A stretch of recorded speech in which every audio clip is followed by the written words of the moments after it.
I do once again really appreciate you you coming on the show, man. No, yeah, I've seen the lineup and I've seen the the roster that you've had on, and it's rad. And I'm into, it seems, to the same people that you're into, and Yeah. we share a lot of similarities, so it just made a lot of sense, and it made for another excuse for me to come out here. So it was cool. I love that. I love that. Yeah, man. I remember as a kid growing up watching all your stuff. And Are we running now? Yeah, we're running. Wow. We're running. Fuck, we're I running. love this. We're just Get right rolling, into dog. it, We're just dude. rolling, dude.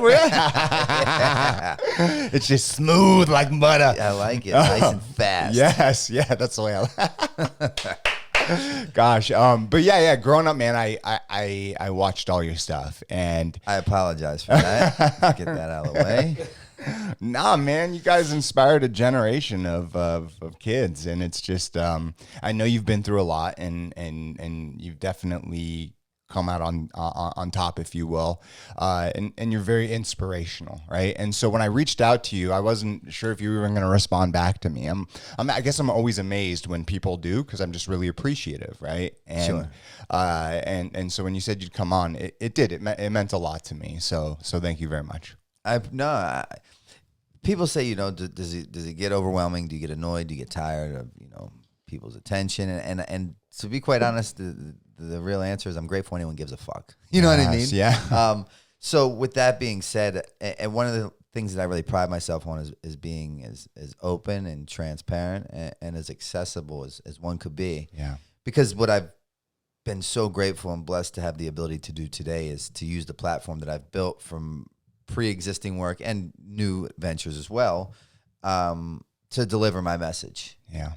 And the really rad thing about it is that I never planned on doing any of that to get here, and I never intended on it. I never wanted to do it. I could never have seen this in my future, but the honest to God truth is that those things that I did in the past, good and bad, they were just such a vessel to get me to, literally at 42 years old, the best place I've ever been in my life. And when I say that, I mean physically, mentally, spiritually, financially, you name it, I'm aces. And in retrospect, looking back, there's no reason I should have survived to be here. So, people often ask, how are you? How are things doing? How are things going? And my stock answer is I'm way better than I deserve. Because if justice was due, I'd be dead years ago. Yeah. So for me to get to where I'm at now and forget how I got here or who helped me get to here doesn't make sense. Hence me being as open and transparent and accessible as possible. Yeah. When you look back at your life, right, and you said you shouldn't be here, right? What does that really mean to you, right? The thought of like, I know if I continued on this path, I'd be dead today. Sure. Right? Internally, what does that mean to you? Well, even when I hear people say it, I'm like, yeah, I get it. You shouldn't have been. You should have died. Yeah. But the honest to God truth is, and I have this documentary coming out that will verify what I'm saying, and I think my story holds depth and weight. You can see it in the tabloids, on the internet, in the books. Like, you can just Google it. My days consisted, for I'd say 18 years, of waking up every morning and coming up with as much money as I could possibly find to inject as much heroin as I could use on a daily basis. So every day, I lived to get as high as I possibly could. I wasn't like conservative, I didn't shoot dope like a gentleman. Every day I woke up with one mission on my mind: to get as much heroin as I could possibly find to shoot into my arm. And that right there equals death. Absolutely, 100%. So for 18 years straight, that was it. Yeah. It's a thing. When you look back at that moment, do you remember the first time you ever shot up? I do, but it wasn't like, I talk about this often with my addiction. My story is my story, and it won't be hers or his or theirs. And when I was a kid, I had goals, I had dreams, I had aspirations, I had ambitions. right? As a matter of fact, skateboarding did for me at a very young age what drugs and alcohol did for me at a later age. I got my first skateboard at the age of 7. And that night when my mother put me to bed, she said, Brandon, what would you like me to do with the skateboard? And I said, I want it in bed with me. And she said, why? And I said, because if I die, I want it to go with me. Wow. I meant that. It was kind of like the equivalent of God coming out of the sky and handing someone the Holy Grail. Yeah. You know, the moment that board touched my hand, I knew I had found the ultimate reason for which I was brought into this earth. And so you give me that skateboard at the age of 7, you put me in a room with the world's prettiest models, I'll not only believe that they've been waiting for me, but they're dying to marry me, right? But later on, drugs and alcohol produce that same effect. Yes. This delusional false narrative that made me feel secure, confident. Yeah. And so it wasn't like the first time I had shot up or sniffed that line or ate that pill or drank that bottle that I had that aha moment. Like, this is now, I have now found the reason for which I will jump out of bed for every morning with the lust for life. Yeah. That's not it, because the skateboarding did that for me. But I do remember now, because of a series of events that led up to the particular moment that I was shot up. And what that looked like is I had already obviously been sniffing heroin for an extended period of time. And if anyone's familiar with my works, in my book, Dream Seller, there's a character in there named Alexia, who's my first girlfriend. And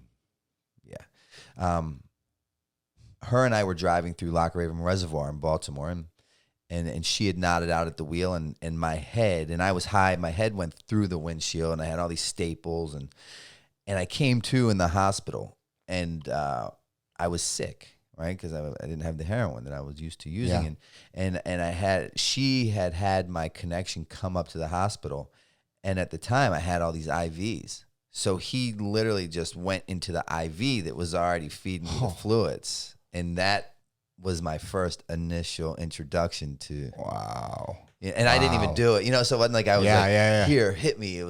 I was there. It was, let's just say it was very convenient. Yes. Yeah. Very much. So wait, up until that point, you were just like smoking it or snorting it or whatever. Sniffing it. When, for you, where does your story start, right? You said you were 7 years old. I mean, even the thought of at 7 years old, thinking about death, right? You were very I don't know if the word's intuitive, but you definitely looked inside yourself to even have those types of thoughts, because a normal 7-year-old just wants to live, have fun, do this, do that, right? But for you, like, if I'm going to die, I'm going to die on my skateboard. Yeah. I think, it came from the home that I was brought up in, right? Now, if you would have asked me at 30 days sober, 60 days sober, 6 months sober, about what my upbringing looked like, I would have told you it was the most debilitating household a child could ever be brought up in. No one should experience what I experienced. Yeah.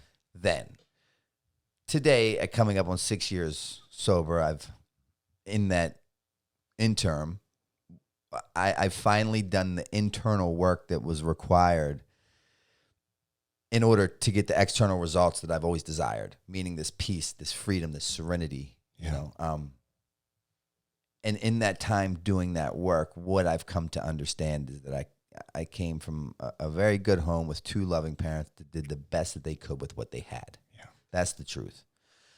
I've learned to take responsibility for my actions. There we go. Right? There's no longer do I deflect, minimize, justify my behaviors that landed me in my position. And when I did do those things, it allowed me to procrastinate on the process. Yeah. And what I've learned in my journey is that procrastination is like masturbation. You only fuck yourself. Yes. So with that being said, my mother was a nuclear physicist on the board of Mercy Hospital. Wow. My father never held a job a day in his life. He taught me one thing: if and when I go to prison, how to conduct myself. Ran with the Hells Angels, rather unsavory kind of fella, if you will. Okay. So at the age of 7, he would take me to the strip joint, and he would go in the back and conduct his business, and the pretty dancing girls would sit me on a stool, and they would pour me shots of ginger ale and Coca-Cola. I would do the shots. The women would applaud. My father would give me that look of approval. So wow. My take is that I was genetically predisposed to my disease. My father was, and his father was. I'm the only one by my father. My brother and my sister are by a different man. So no issues with them. But so not only was I genetically predisposed, I witnessed this, right? I absorbed it as a sponge coming up. And the things that I search for today that are very near and dear to my heart are things like security, stability, longevity. Yes. You know, so the things that I didn't have as a child, which I think brought that kind of perspective into my life, because at any given moment, things could 100%. fucking get gnarly. 100%. I mean, people don't realize, and maybe a lot do, but a lot don't. Those early years of your life will determine a lot of what your life will become. Yeah. And, you know, a lot of people growing up in let's say your situation will continue down that negative path. But to be able to break that mold, you said your father, his father before him had that issue, right? Yeah. But by you, everything that you've gone through, and then to break that mold, it eventually, hopefully, will change if you ever have kids or down that. You don't have any kids, right? No. You do, right? No. You know, at least for me, like I look internally and everything that I personally went through, right? I went on this path where I was following what my parents did, right? And so it comes to a point where I'm like, no, enough's enough. I need to be different. I need to change that. Right? Unbeknownst to me, was I on that? You know, Exactly. maybe you can relate. Like 100%. I didn't even. You know, my father was the guy that I hated the most in life. Yeah. No bullshit. I live with that after school special or cautionary tale of what not to become. Yeah. And as I actually made it a point to excel in everything that I did to prove a point that I would never be that fucking bum. Lo and behold, I became that man. Yeah. Tenfold almost. Even towards the way that he treated my mother when he was still here. Obviously, he succumbed to his addiction. He's no longer with us. Yeah.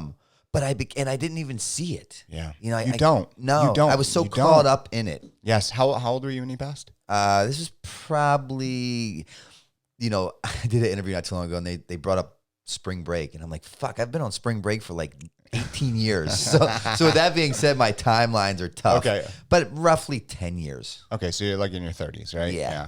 I lost, my father passed away when I was 17 years old, right? Okay. And so it doesn't matter at what age, right? Your father's your father. But, you know, looking back at your life, those things, you know, taking those shots, being in the strip club at 7 years old, it sets you up for, well, the path that you went down. Yeah. But your mom being a nuclear physicist, right? Yeah. That's incredible. Well, that's kind of the complexity. That's crazy. And it's the juxtaposition. That's the complexity of my story. So my mother's a nuclear physicist on the board of Mercy Hospital. Yeah. My father died as a direct result of the disease of addiction. Never had a job, ran with the Hells Angels. Rather unsavory kind of guy, if you will. My brother's an attorney in the White House who practices pensions and benefits. You know, so not only did I live with the after-school special, the cautionary tale of what not to do, what not to become, I witnessed from a very young age the psychic change that takes place in a person once they ingest a drink or a drug. Because Jerome was a great guy. Everybody loved Jerome, but when he didn't come home to make dinner at 5:30, we knew that when we heard the keys hit the lock at 3:30, we shook like leaves. The psychic change would take place. The ingestion happened of him, you know. Yep. So I knew. Ignorance was no longer bliss. I knew, which meant I was to be held accountable. But it's crazy because I also saw the great in humanity. Yeah. I saw my mother. I saw my brother. I saw my sister, and I knew good from bad, right from wrong. I saw it. Yeah, of course. But even when it's smack dab in our face, right? We still go down that path. A lot of us do, right? I want to kind of bring back to your story. You're 7 years old. You get your skateboard, right? Do you remember that moment you got that skateboard? I'll never forget it. I'll never, ever, ever. Tell me a little bit about it. I was in Ocean City, Maryland, and my sister lived in Ocean City, Maryland at the time, and the 3rd Street Bowl. There's a vert ramp and there's like a bowl on 3rd Street in Ocean City, Maryland. And me being from Baltimore, that's where we would vacation every year. But also me having the home that I came from with a father whose behaviors were very erratic and sporadic. My mother started off at the hospital at the age of 15 drawing blood for $5 a pop, a phlebotomist, if you will. Wow. So that paired with a father who was around just enough to let us know he wasn't around. My mother didn't really want to leave me at home because you never knew what was going to walk through the door. So she would bring me to the hospital. I was raised in the hospital with her while she worked her way up the ladder. It's like this dude. Yeah. Same way. Mine was just in radiology. Yeah. My mom, you know, she did PET scans, CAT scans, all that I'm an MRI tech. Yeah. So that's the you know the deal. Yeah. And I grew up was my mom's darkroom tech when she was Yeah. an extra. I would go process the films. All the other techs would bring them to Absolutely. me. Be like, oh, you're here. I was a helper at 7 years old. I know exactly what you're talking about. I Exactly. think that's kind of. That's I so got you on that one crazy. 100%. Yeah. That's so crazy. Your hat's in the camera. Just to let you know. Yeah. Damn. Totally. So, I was raised in the hospital by all her coworkers. I was raised in the parking garage, skating the little banked walls, So with that skateboard, I knew that was going to be my deal. I was the kind of guy from a very young age that if I believed it, I could see it. It didn't have to be the other way around. And skateboarding already was the only consistent thing that kept showing up in my life that raised me, that got me, taught me friends, taught me friendships, taught me how to fail, taught me how to succeed. It just taught me all these life lessons that I didn't know at the time. Yeah. And then at 14, I was the first skateboarder ever to be endorsed by Gatorade. Wow. At 15, I'm designing my prototype shapes for PAL, and I'm touring, doing tours around the world. At 15 years old. Yeah. At 15, with Mike Vallely and all these dudes. the OGs, man, the Yeah. freaking legends, the ones that created what we have today as skateboarding, right? Because I'm from Baltimore, Bucky Lasik is from Yeah. Baltimore, and that's like, he was my mentor, he was my best friend as a child, and that's who took me under his wing. That's just like so incredible, right? Because like there's so many of you that came out of that era that just really changed skateboarding forever.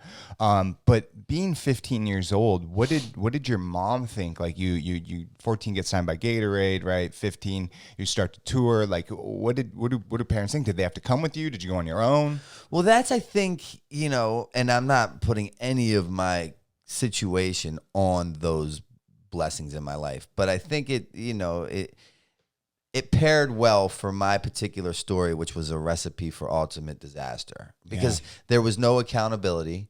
There was no one that I checked in. My boss per se was my team captain, who was in Santa Barbara, Todd Hastings, who I would call and be like, yo, I got this trick. And I would have to get like $2 or $3 in quarters and go to the payphone when I was, you know what I mean? So it was that era. So that was, there wasn't someone that got to see me, my behaviors, my actions. Yes. 5 days, however that looks. What do you think though? Because I remember speaking with Colin, right? And he started touring at a very young age too. Yeah. Right. And even you look at like musicians that tour at a young age, the Biebers or even Demi Lovato, right? It's just like from the outset, right? Amazing, right? Just an incredible experience. But do you think it's too young? Well, I think for me is that because I was so successful at such a young age, it looked like I had it together, and there was a method to my madness, and Brandon knew what Brandon was doing. Yeah. If he didn't, he wouldn't have made it this far.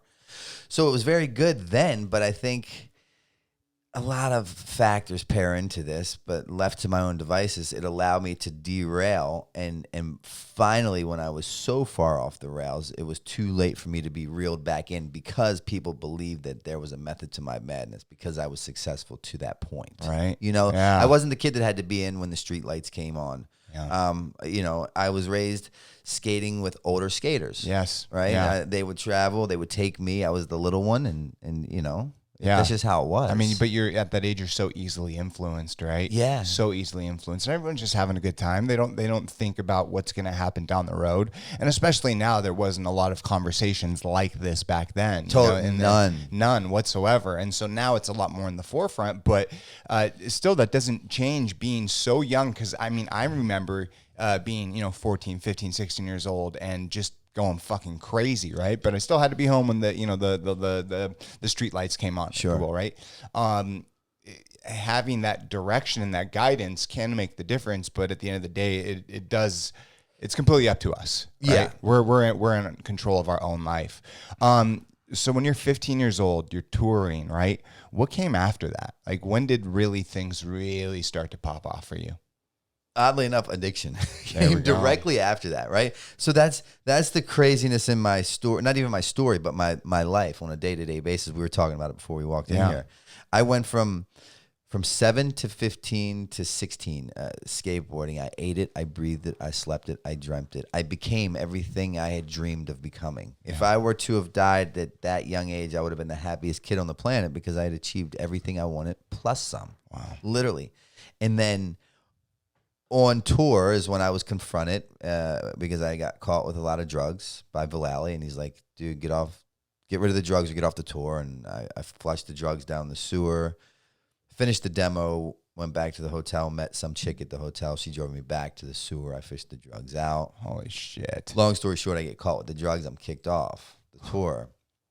And then, a few days later, I get a phone call from the team captain, and he said, we have one of two options we can do with you. We can put you into treatment. You can save your life and continue to skate for POW, or you can quit the team. And now from 7 to 16, I ate it, I breathed it, I slept it, I dreamt it. It was the end all be all. And all of a sudden, so what I was telling you in the beginning, like I don't remember the first time I ingested a drink or a drug, because I had goals, dreams, aspirations, ambitions. But what I do remember, just like touching this table, is the first time that someone attempted to stand between me and it. Yep. And you're going to hear in my story that anyone that stands between me and it must and will go. Yep. And it's not personal. It really isn't. It's just business. Of course. And the first time someone attempted to stand between it was, Mike Vallely, which then transcended into the team captain from POW. And now at 16, I'm given this ultimatum: go to treatment, save my life, continue to skate for POW, or quit the team. And I don't have a breath of fresh air in my lungs when I say I quit. Wow. At the time, I could not recognize the severity or the complexity of the disease from which I've been possessed with, called addiction. Yes. But in retrospect, what I've learned today is my life is live forward and learn backwards. Okay. Right. So today, current date, it's so clear seeing what was going on then. The disconnection from reality and or abnormality, the psychic change had already taken place, where the abnormal had become the normal at fucking 16. When I just thought, like, I'm just partying, fucking having fun. Already, it was so deeply instilled within me. It was ingrained in you, dude. It was and I had no idea. I was like Bambi frolicking in a nice open field with like a million hunters and rifles with the scopes right in his fucking face, and I'm just like, you know what I mean? Like, that's just crazy, that ignorant, right? Like, so what could have been done though? Could have anything? Nothing. So when you look back though, there are kids going through very similar things. What can be done? There has to be something. Well, I think, and again, it's funny because we kind of start in certain ways and we go down these different rabbit holes. Yeah. But coming back to how we started, using my platform from who I was to who I am for a specific reason is one of the ways that we figure out what can be done. Because that's the common most question asked. Right. What can we do? How do we fix it? With particularly the disease of addiction, how do we lift the stigma? How do we lift the stigma? Unfortunately or fortunately, depending upon your perception, the stigma's lifting because the death toll's rising. 100%. Hence us being here having this conversation. So then the next question that usually follows is, well, what do we do? If we knew what to do, we could bottle that solution up and be a billionaire a billion times over. Yep. So I'm a big fan of doing anything. Yep. And fucking learning from it if it does or does not work. So what I've chose to do is use my platform that I've built off of who I was and who I am and what I'm doing to deliver this message, right? Because what I've learned, and this is not educated guesses or hypothesis. This is actual fucking evidence from my life and my experience, coming from a 24-year active addict and alcoholic who had 1 year of remission due to incarceration. So it was by force, not by choice, that I took that sabbatical from the fucking needle, right? Because I knew better than to catch a debt in the joint, because like that's a fucking whole other game.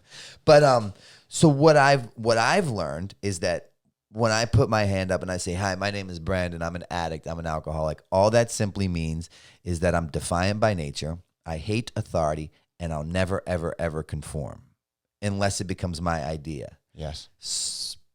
Because I possess this job that places me in a lot of positions I don't like to be in and a lot of feelings I don't like to feel, and that job consists of knowing everything. Yes. So when you kindly suggest to me what I should do to better my life, I kindly suggest why you should fuck off. I get that. Because I know. Yes, it's your life. Yeah. So with that being said, right, again, I'm no fool. I pride myself on being an outside-the-box thinker.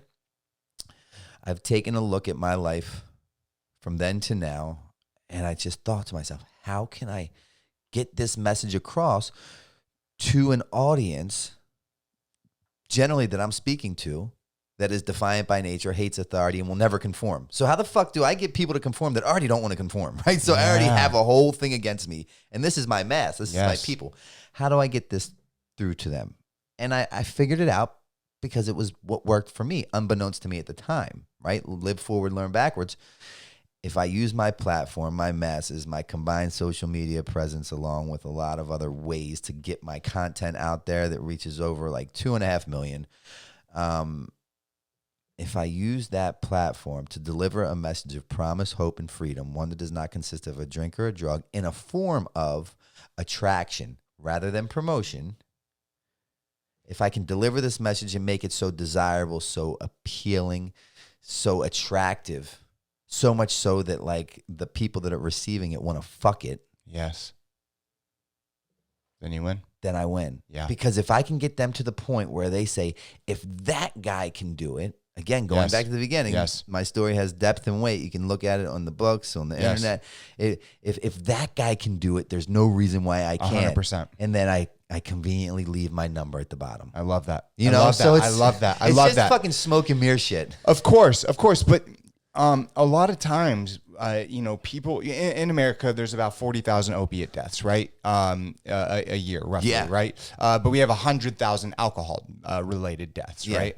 We're really focused on these opiate deaths, and a lot of the times they're happening because of they're laced with fentanyl, because of the legal system in America. If you look back at prohibition in the 1920s, a lot of people were dying from tainted alcohol, tens of thousands of people. What happened? They obviously legalized it again. The mafia was created out of that, and the deaths went down, but then they went up because of addiction and things of that nature and DUIs.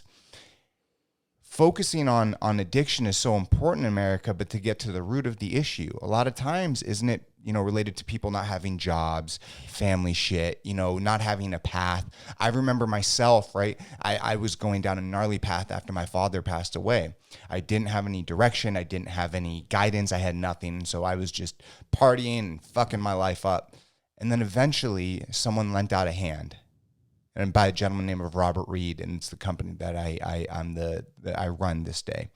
And he showed me guidance. He gave me the ability to say, hey, Brock, you can do it if you want to, right? And by doing that, it changed my entire fucking life. Mm-hmm. They say in this life, right, there'll be 3 people that can help you get to the next level, but most people won't even see one. Yeah. So we have a whole system in America of kids and adults where no one's lending a hand. And it's like, addiction is bad. We're going to lock people up in jail. No, it's a fucking disease. Yeah. Let's get to the root of the issue. I just had this really, and it's funny you're saying this. I was in New York yesterday, and I did this interview with like MSNBC. Yeah. And I was talking to them, and I said, unfortunately, it's been misdiagnosed. 100%. Right? You've missed the problem. The problem has nothing to do with the drink or the drug. No. As a matter of fact, it's actually the exact opposite. The drink and the drug is merely the solution to the problem.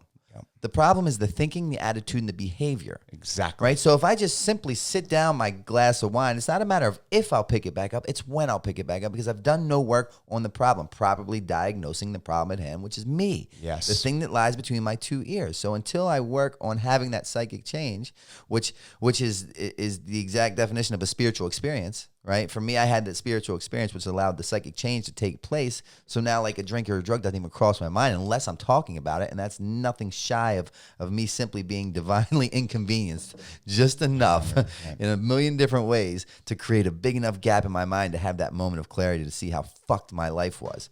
But until we can uncover the real problem in order to discover the problem in hopes to recover from the problem, we have to fucking diagnose it properly. We do. And it's do. not the drink or the drug. No, it's not. It is definitely not. And people are looking at it such the wrong way, right? and because of this, because of the fucking legal system that we have in America, the criminal justice system in America, look at what has happened. The cartel has fucking grown, right? You look back at the 20s, right? In the 30s, right? The mafia grew, right? And that's going to continue to happen as we classify these drugs as this is the reason, this is the reason. No, it is not the fucking reason. Yeah. It's everything behind that reason. Is the person. So it's just crazy, but I always I appreciate and I am inspired by people like yourself, right? That are open and honest, calling, open and honest, right? Yeah. Because we have trials and tribulations, up, down, all around. But you just, like they say, you know, one day at a time. You just have to fucking do it, man. And that's how I believe we can attempt to begin changing the world. Yes. I can't change a million at a time, but what I can do is change one person. One person helps another person. 2 now help 4. 4 help 8. 8 helps 16. Before you know it, you're creating this movement, this change that's actually like showing up on the radar. Absolutely. You know, so what I don't talk to people, I don't talk at people, I simply talk with people. There we go. Right? We meet where you're at. Yes. I'm not coming from a position of being an authoritative figure, right? Like we're here eye to eye, we're going to figure this thing out together. Yes. You know, it's a very simple program for very complicated people. Yes. You know, it is.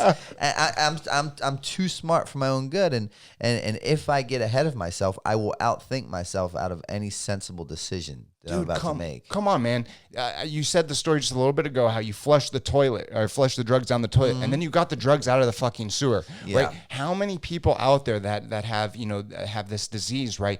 That are so fucking smart, and if they utilize their powers instead of, you know, trying to get drugs, but other things in their life, my gosh, it would be amazing, right? But it is like people like yourself that are, you know, just, it's not being like, this is what you have to do. If you don't fucking do it, then you're fucking lost. No, it's, we're together in this. Dude, I think that's, you know, if you ask me how to conduct brain surgery, I have no idea. If you ask me the best way to prepare your taxes this year, I don't know. But what I do know through and through is the disease of alcoholism and addiction. Yep. So like it makes sense to me why someone would much prefer to continue living the way they're living, however that looks with whatever they're using, as opposed to accepting my help to get help. Yes. Like, I've seen me do it. Yes. Right. So I always say, you know, there's not much I haven't seen, tried, or did to get another one, and there's not much I haven't seen, tried, or did to get sober. Yeah. Right? The only thing that I had never done in hopes to acquire another bag was homicide. And it wasn't because I'm like not cut from that cloth, that dude. It's just the reality is the opportunity never presented itself. Yeah.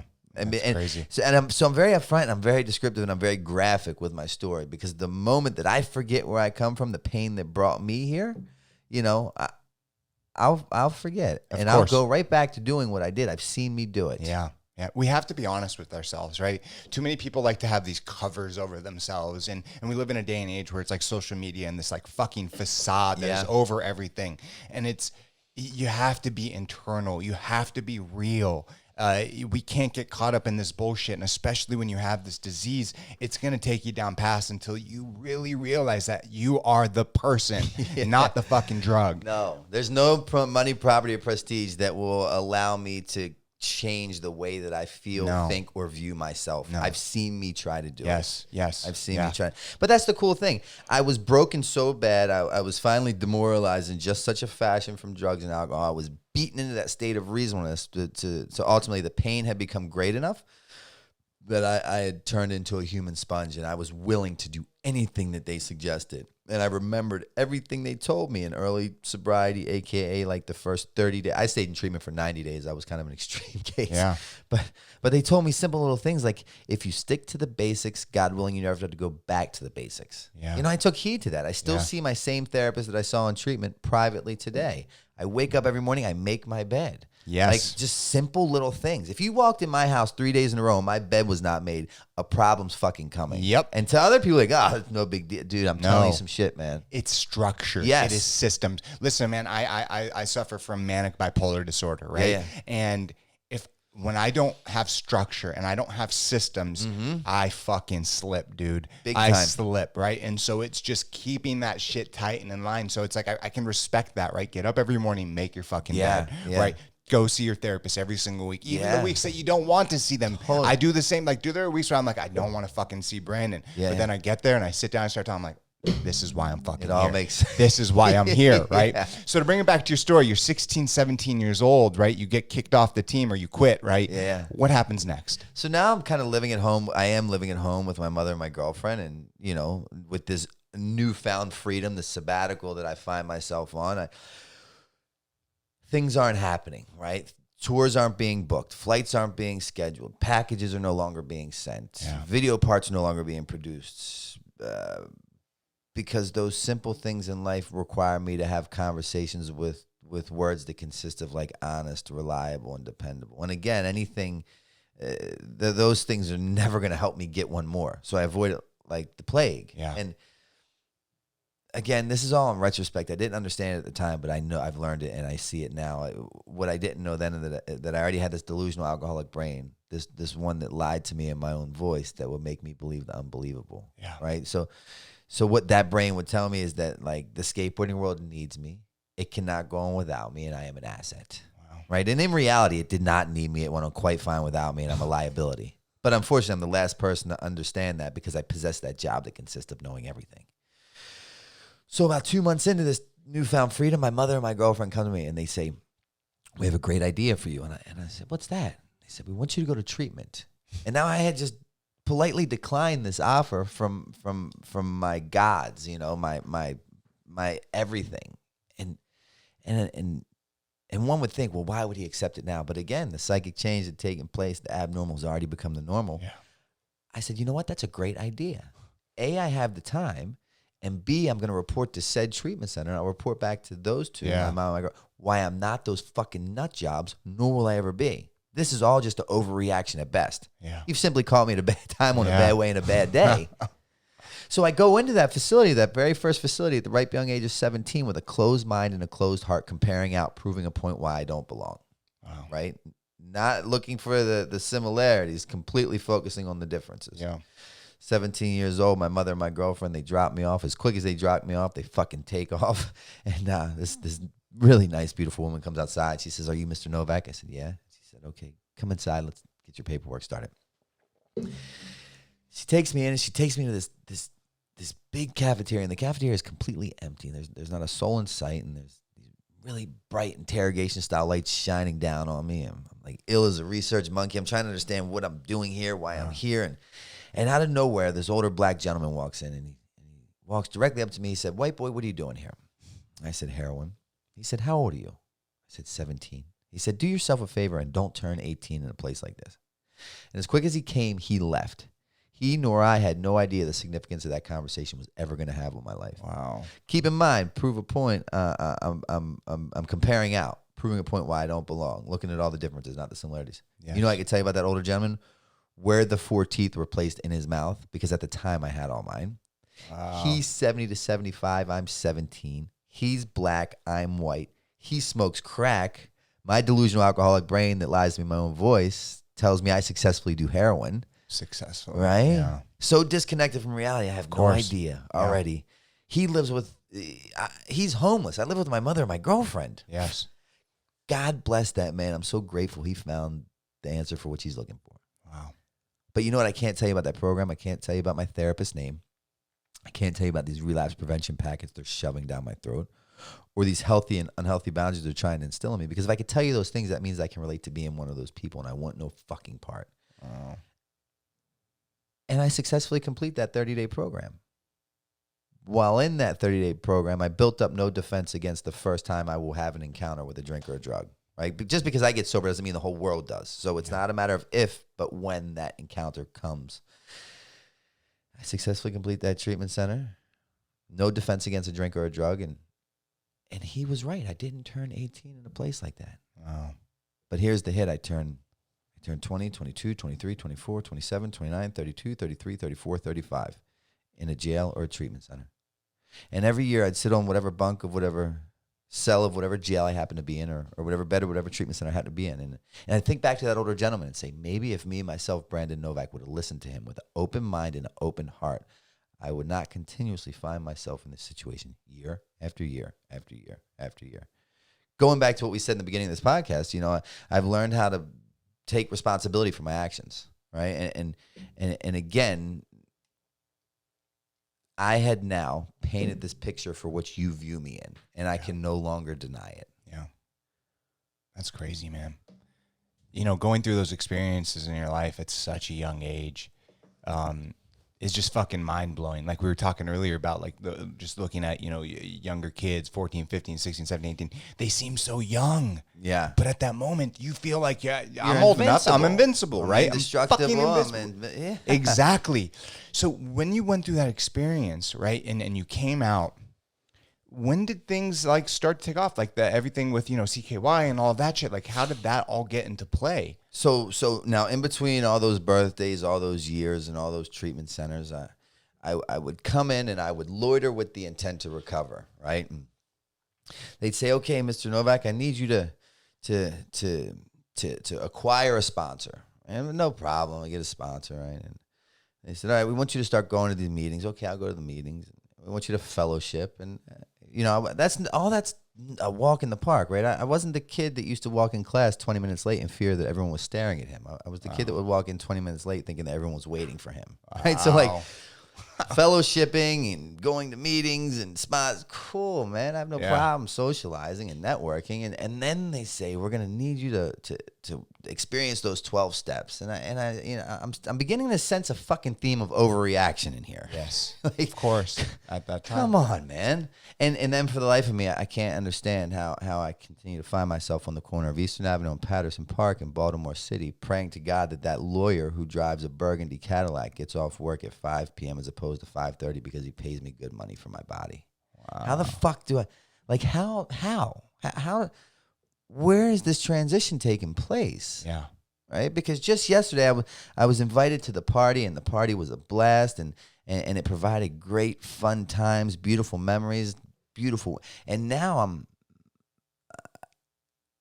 I've never been allowed to leave the party. The party's long ended, and I'm a prisoner. I'm a hostage, and I want to go home. Yeah. I want to go home, and I can't. You can't. I've lost the ability to have any sort of say-so in this game. Yeah. Yeah. And I didn't even see it happen. So besides all of that, though, what were you doing during that time as far as, skating and I filming wasn't. I was merely surviving at best. The progression of addiction had taken place, and every day I'd wake up and I'd say, tomorrow's going to be different. And I fucking meant it. You strap me with a polygraph, I will pass with flying colors and have every police officer here in California pat me on the back saying, we wish everyone was as honest as you are. The world will be a better place to live in. Unfortunately, tomorrow never was different. I woke up tomorrow to repeat yesterday's actions, and I was stuck in Groundhog's Day for like 20 fucking years. But in that interim, one of my hustles is I'm homeless. I'm eating out of trash cans. I'm prostituting my body. I'm just kind of living to use, using to live on the streets of Baltimore. And there was a skate shop that I would attend. I would, occasionally drop into, and they'd give me a couple dollars. And this one day, I do just that, and they say, we're not going to give you any money. But Bam was here yesterday, and they did a demo, and he asked if we ever saw you, and we said that you would occasionally stop in to get some money, and he said, give him my phone number. And if he wants to get clean and start skating again, tell him to call me. Now, Bam and I had met when we were children, roughly 7, 8 years old, in Pennsylvania. Bucky, the guy who, my mentor, we would go from Baltimore and we would drive up to Pennsylvania and skate this skate park called Cheapskates. And at that skate park, we met Bam. And Bam wasn't sponsored at the time. Bucky was already pro for PAL, and he had got me on the team. I'm an amateur, and Bam wanted to ride for PAL, and he was a really good. When I saw Bam, I'm like, fuck, this kid's going to be a problem, because we looked alike, we dressed alike, we talked alike, we acted alike, and most importantly, we skated alike. Yeah. We skated transitions. We were very consistent skaters, outside the box tricks, kind of, really just fucking eye to eye with it. And every year there would be a contest in Bricktown, New Jersey, the NSA's, the National Skateboarding Association. And either we'd practice all year, and either he would win or I would win. Wow. Best friends, but arch enemies. Okay. And one particular year, Bam's practiced all year. I don't show up. Bucky does. Bam says to Bucky, yo, where's Novak? And Bucky said, I think he's on heroin. And Bam was like, what is that? Because he's so young, literally. as time progresses, Bam completely excels. My career fucking steadily declines. Bam has now made the first CKY movie, which has netted him over $1 million at a young age, and that's transcended into the second and third movie, and now he's riding for Toy Machine at the time, and he's kind of just touring demos and everything that the direction I was headed in, he became, and I just completely fell off the map to becoming a homeless heroin addict in Baltimore City. So I stop in this skate shop one day in hopes to get some money. They say, no, here's Bam's number. A few days later, I call it, and he didn't give me his home number. He was very guarded, rightfully so, but he gave me a number to a skate shop, called Fairman's in Pennsylvania. The synchronicity in these events, right? See, what I've learned is I've remained sober long enough today to look back and recognize the synchronicity in life's events that have led me to the right here, right now, that prove to me that the God of my understanding has been doing for me for so fucking long, things that I could never do for myself. So on this day, I'm homeless, I'm on the streets, I save some money, right? Because I go to a payphone and I got to put the money in and make a long distance call. And a skate shop is him. The owner answers Dave Fairman, and I said, "Is Bam there?" And he's like, "What? Who?" So he's like, "This is a skate shop." And who's this? Novak? Oh no, well, no way. Bam was actually just in here 2 minutes ago. I think he's next door eating sushi at the, So like all these things are. So he puts me on hold and he runs over and he gets Bam, and next thing I know, Bam's like, "Yo, how are you?" We picked up right where we left off. Yeah. Best friends, you don't skip a beat. Yes, of course. No matter how bad or good one or the other's doing. Even time, like it's. Yeah, you pick. And he said, and before I knew it, that night I was on a Greyhound bus from Baltimore to Philly. And he was driving into Philly to pick me up, and he was like, let me live at his house. And you might remember, you see parts of in the CKY movies where like Dunn kind of catches me in the garage with a needle and a spoon. Like Ryan Dunn, Brandon Novak, CKY. Yeah, Ryan, yeah. And he catches me in the garage with the spoon. And they film it. And what I didn't know at the time is that Bam was making the CK. Well, I knew he was making the CKY. I forget which one it was, but let's see. He'll pull it up. Yeah, it's just he catches me in the garage with a needle. Let's see. We're looking up, trying to find. Just for the people listening, we're looking up exactly this video of Nettle. Nice. It's all good. It's all good. So why don't you explain what happens? Okay, so he can't, so what I didn't know at the time is that Bam had placed all these cameras around the house and was kind of documenting my deal. So you'd see me sleeping on the couch and documenting I'm twitching. You. Yeah, and I'm like sick. I'm withdrawing, and So I didn't understand that all this was. So you kind of see what's going on here. And, it doesn't take. He'd kick me out. He'd send me back to Baltimore. I'd fuck up, become homeless again, call him, beg him for another opportunity. But that was my transition or merge into A, Pennsylvania, and B, the CKY videos, which then turned into the Viva La Bams, which then turned into the Jackass. Going through that experience, right? You guys didn't realize what was about to happen. Not at all. You couldn't even imagine it, right? No. When did everything really start to kick in for you? Where you're like, oh my God, this is getting bigger and bigger and bigger and bigger and bigger. Because, the Viva La Bams, the Jackasses, the CKYs, I remember being in high school, and you guys just inspired a generation of fucking misfit kids that, really saw that if you wanted to put your all in something, whatever the fuck it is, you could make it happen. So, it's in this intro video, but I don't know what this is. I don't even watch stuff on the. Yeah, I think this is a podcast, dude. Yeah, no, but it starts like it's in that video. But here we go. I don't know if it. We're trying to find exactly what happens. Well, if he finds it, that's fine. But going through that, right, when everything started to kick in, what was the idea behind it? Because you guys were just going crazy, having a good time. Was there like a method to the madness? I don't, my mind wasn't on the creative process of like what the outcome was hopefully going to be with that. Yeah. You know what I mean? Like I was there trying to fucking kick my addiction, kick my habit, hopefully regain my ability in skateboarding in the skateboarding world again. Yes. You know, like while being part of this really cool process. You know, that's what I was hoping. But what I do know from being in the mix of it is it was just a bunch of us friends just filming crazy shit. Yeah. It kind of just took off on its own. Yeah. Are you appreciative of all of that? 100%. 100%. Yeah. I am. Yeah. It's all good, dude. We can find it later. Yeah, don't even trip. You know, it's like when you look at your life and you look at that time, what registers most in your mind?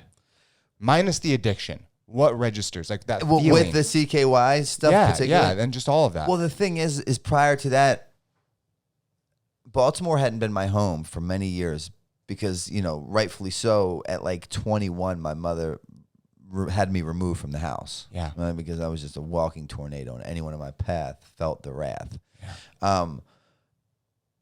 So I hadn't really, in the upbringing and, you know, I got into drugs at such a young age, I kind of forgot what human connection and positive relationships look like. So then, after I burned all my bridges in Baltimore, Bam extends his hand and the offer to come to Pennsylvania. I make these new friendships and these new relationships that, and actually for once in my life, I really want to stop more than I want to continue to use. Yes. And I believe that like I can be somebody again. Yeah. So what I remember during that process is the friendships that were created throughout the making of, you know, me and Rab or just, you know, and me and Dunn and Bam and just, you know, just the normality, because prior to that, my life consisted of who had what, how much do we have, and can we get more? Yeah. You know, it wasn't like, hey, like laughing, like sincere laughter. Like it had been a long time since I had laughed or found any reason to smile about anything. Did they, minus Bam, obviously, did they know how bad your addiction was when it got to like Viva La Bam and Jackass? Yeah. Unfortunately, they learned the hard way. What do you mean right? by Because like, you know, again, and like you can see in the making of, I think the making of Haggard or Ming Hag's one of those movies, there's the behind the scenes and like through me living with Bam, continuously like stealing shit, borrowing cars, going back to Baltimore, disappearing for days and just showing up super high. They witnessed firsthand what my addiction looked like. And it was pretty reserved then because I was trying to like really hold on to this so I didn't destroy all this. But, you know, the just looks of disgust and just, you know, disappointment. They learned. But they kept on letting you back. Yeah. Well, really, it was Bam that kept letting me back because I would live with him. Okay. And what I didn't understand then that someone pointed out to me not too long ago is that Bam didn't see what everyone else saw. Bam didn't see the heroin addict who can't stay clean. He saw the amazing skater that he met when he was 7. Yes. You know, so he was able to see past that, I believe. He saw who you are. Yeah. Who you were. Yeah. And who you are, actually. Yeah. Where other people, even, you know, Phil and Abe, his parents, were like, you got to fucking let him be. He's only going to continue to hurt you. And Yeah. you know, and I didn't know why. But, you know, a lot of times, even like in Viva La Bam, fun fact that people don't know is like, obviously I wasn't like the 5 main characters who like showed up on the screen with like the fucking, the regular weekly character. I came in late because of my addiction, and I was thrown out a lot because of my addiction. But I was his best friend, and they really didn't, not the guys, but MTV as a network didn't want me on the show because I was such a fucking liability out of my mind. But Bam was so, you know, he used to call me his walking television, and I was just so insane that they could never fire me because I was never hired. And I was Bam's best friend, so I would do anything I fucking wanted on a daily basis, right? So it would drive them insane, the Viacom people, the MTV people. Oh, my gosh. So ultimately what they did is they gave me a job just so they could control me. That's it. And so by giving you a job and control you, what does that even mean? It means that I had to kind of like follow some rules. Did you? Like when they're like, Novak, calm it down. well, now I'm getting paid. Yeah. Now I'm on payroll. Now I'm a weekly fixture on the show. Yes. I'll listen. Now I'm prone to listen. And so you what do you think it was about? Was it the money? Was it the structure? Was it At what? What's the well? what? Because you're all over the place, right? And then MTV gives you that job to control you. What was it internally in your head that said, okay, I have to calm down, or I have to be more sneaky, or what well, was I think finally it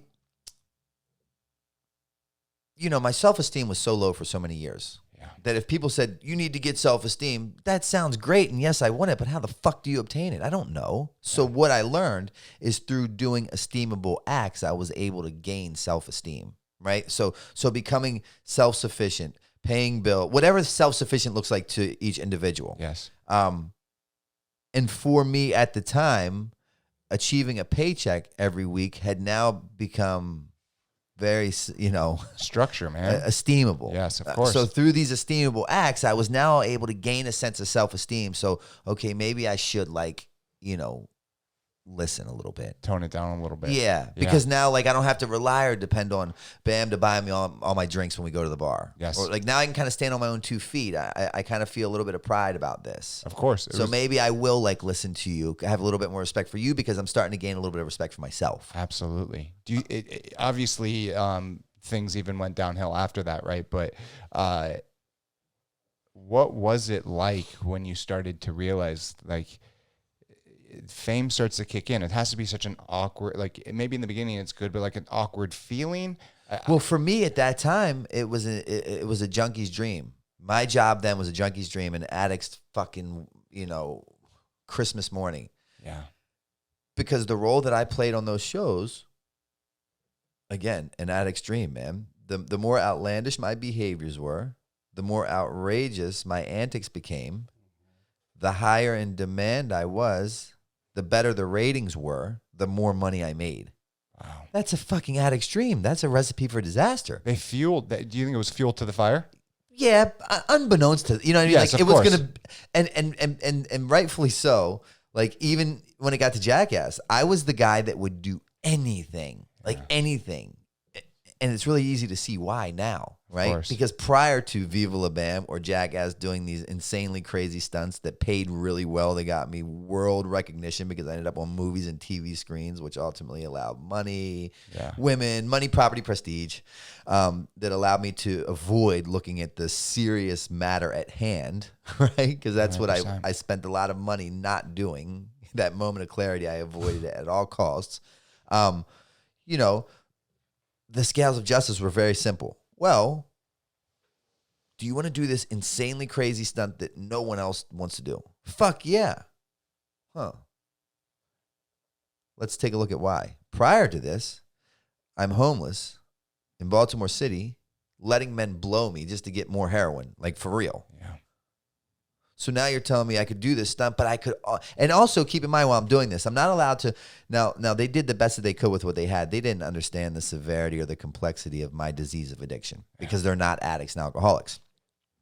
So drinking was okay because that's socially acceptable. Cocaine was pretty okay as long as you're not running around screaming about it, doing it in front of everyone because I don't fall asleep when I'm doing it. I don't steal to get it. I don't lie when I'm on. You know what I mean? It's so different. Yeah. So no one cared really. That's so crazy. But the rule was no downers, no pills, no heroin. Yeah. Because I steal when I need them. I fall asleep when I'm on them. I'm sick when I don't have them. Yeah. So with that being said, I could do all these things, but not that. It's just crazy. It's like a fucking conundrum, man. Yeah. It's like you can do all this. It's okay. But if you do this, nope. But your mentality changes when you're on this compared to that. You don't steal, cheat, lie for cocaine or alcohol. Yeah. But the heroin you do. So now they're like, okay, do you want to do this stuff no one wants to do? Well, fuck yeah.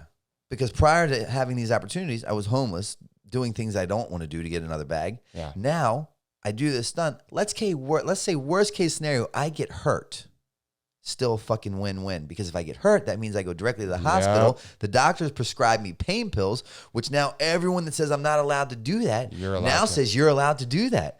fucking win-win. So you try to I get can't hurt? lose. Would you ever try to get I hurt? didn't try, but I definitely did. I mean, you didn't have to try with Viva La Bam or Jackass. No, Like it was no. going to happen. The odds were good. Who designed all of that shit? Who designed the stunts, the ideas behind it? Was Just it whoever that was like Bam, obviously for Yeah. Viva La Bam, Yeah. Jackass, whoever, really, you know? when you look back at that, is there one of the things that stand out most to you where it was like the craziest thing you've ever fucking done?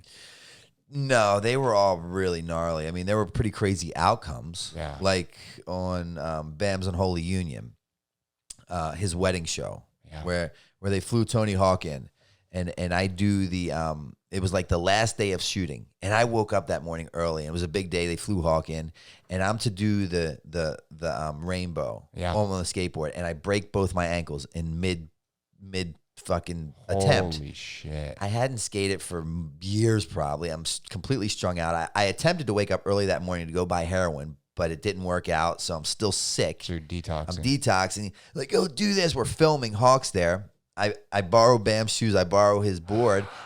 I get to like 12 o'clock on the rainbow, and I jump down, and I break both my ankles at the same time. Most would say, oh, my God, nightmare. Hospital. Fucking Drugs. pain pills. Like, for Bam's wedding, I was completely hopped up out of my mind and allowed to do it. And no one looked at you differently. And I got paid really well. Actually, it worked out on my fucking behalf because that was the last day of shooting, which meant workman's comp kicked in. Oh my God. So I was getting, at the time, I'm like held up on my, at the time, ex-fiance's sofa with both ankles broken, and I'm receiving like $3,000 every week. Jesus Christ, man. Which was directly into the fucking my nose and my arms. How old were you at this time? Fuck, I don't even, 20s, late 20s, early 30s. Okay, so you go through that. You break both of your legs, right? Yeah, ankles, yeah. Ankles, sorry. Yeah, that'd be I more remember crazy. being, so then the filming was done, and I got to go back to Baltimore. Wow. So I'm back in Baltimore because I'm living with my ex-fiance at the time, and I'm back in Baltimore, which means I'm not under the microscope of all these guys. We finished filming. I'm now getting workman's comp from SAG. I'm getting these fucking really nice checks every week without the supervision of all those guys. So I would go into Baltimore. I remember once it was like a snowstorm, and I was all fucked up, and I lost my crutches and the wheel. I couldn't bring a wheelchair. And I remember being in this alley in Baltimore City, and it was fucking a snowing blizzard. And I'm like, you see dogs, they like drag their ass on the car. Yeah, I'm like on my ass, just pushing myself up the alley.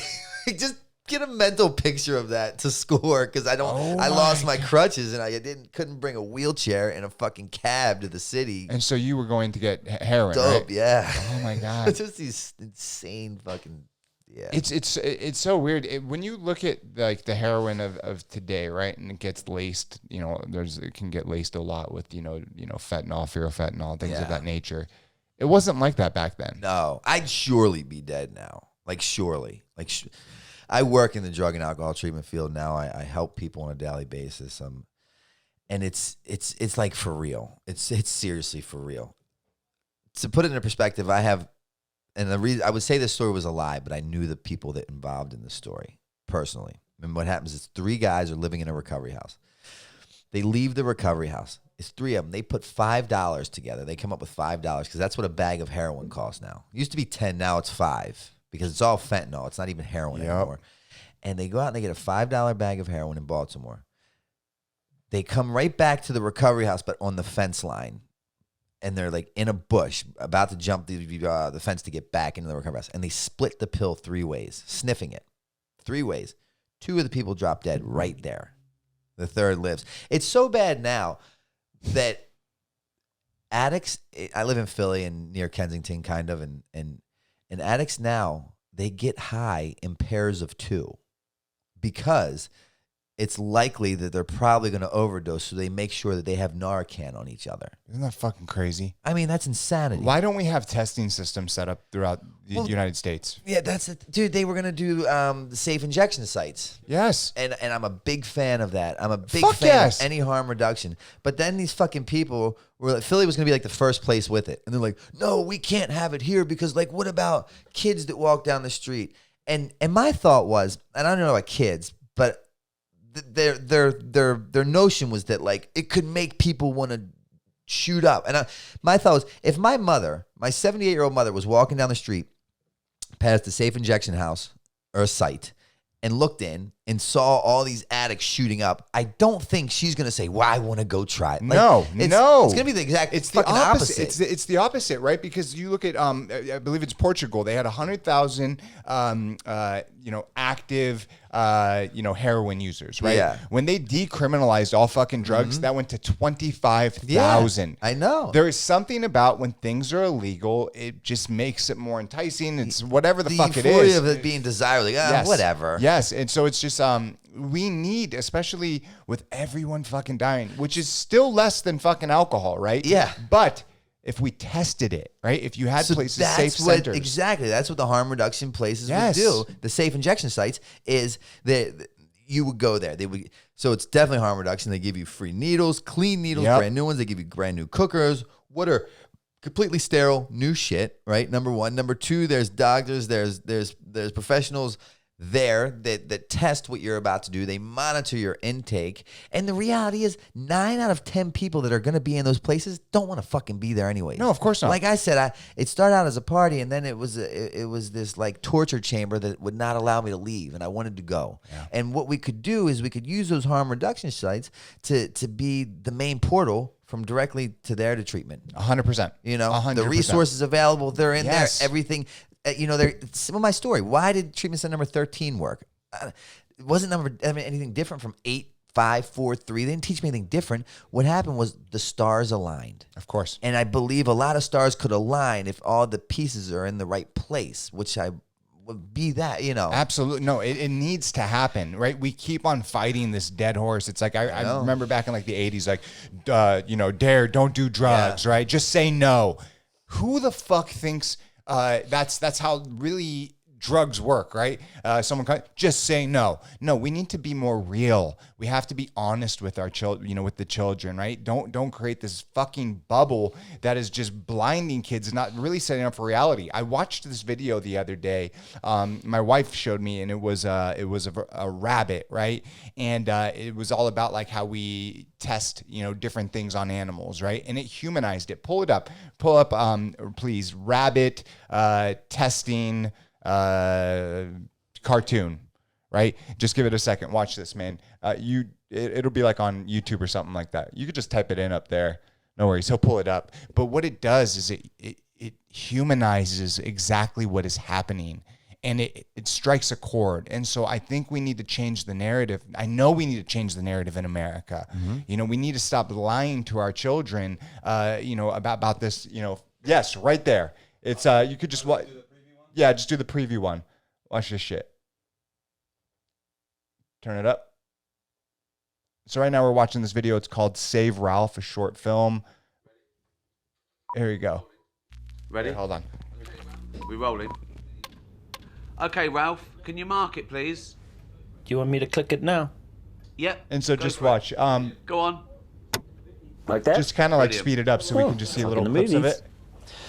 Alrighty, So what it does, watch. My name's Ralph. Keep on going. And and I'm a rabbit. It takes you through this As you can process see, of I'm blind getting in my tested. right Now, eye, like, look at and its eye, right? this ear. Keep on going Can't faster. hear nothing but ringing now. Sorry, we're just speeding through this right now, but you'll start to notice. Yeah, hit there. Ralphie, Yep, there we go. what's with the camera crew, bro? Oh, they just follow me around, making a documentary or something. Can you ask him to get us out of here? Yeah, what will we see? Come on, Ralphie, just ask him to get us out of here. I don't want to die, man. Okay, Ralphie! Okay, I hear you. And so it you can builds this edit that narrative. out, right? Man, you have to watch it. It's called Save Ralph. It's on YouTube. You can stop it now, but like, if we did things like that with drugs, right, Sure. and started to change the way that we share it, right, and you're doing it yourself, being open and honest, right? As you're changing the narrative, what I can't help to think about the just say no. Nancy Reagan, just say no. This is your brain on drugs, right? We lost the war on drugs. 100%.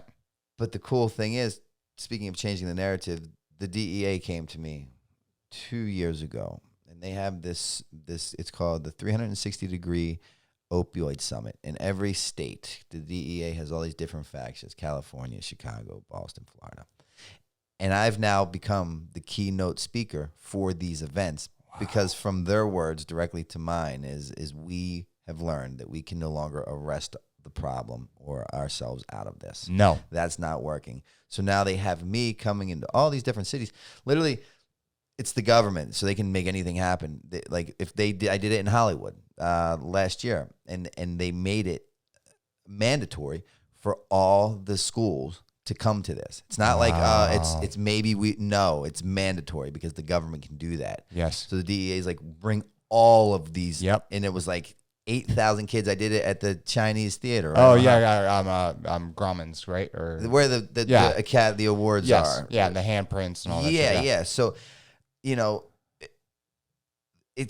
they're understanding that like that didn't work, but if we bring these real people that actually, look just like us, act like us, talk like us from all these different walks of life, maybe these kids can relate and bring some humanity to it. Just what you were talking about, or whatever.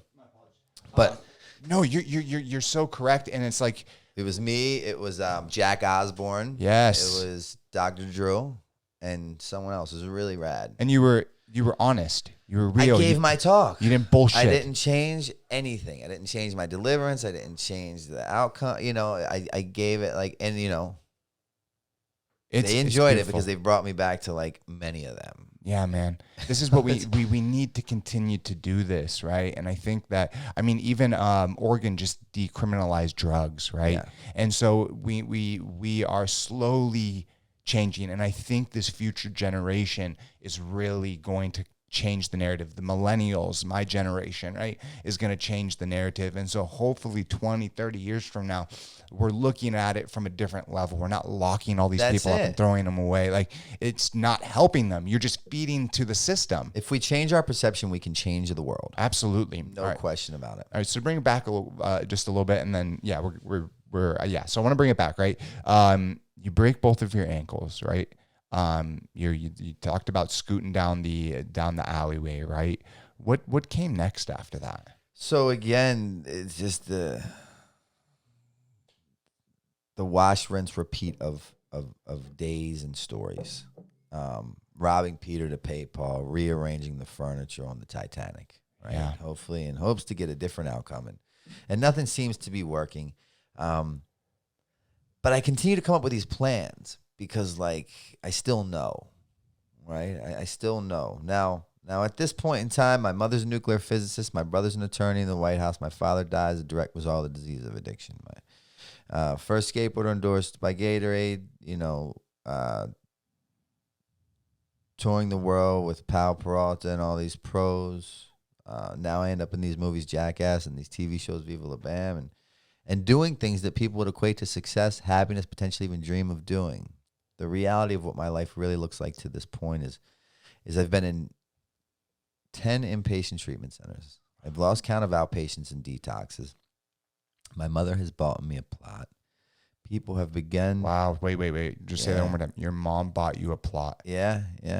Which I have for sale today because I've decided I'm going to be cremated. So if any of your viewers would like to buy a plot, I will donate that money raised from selling that plot to helping people get into treatment. You should put it up for auction, man. I've thought about it. I actually have two plots because my mother, what she did was she spent Mother's Day 9 years back. Mother's Day, she went and bought two plots, one for me and one for her, because she was in fear that if she died, who would take care of her son?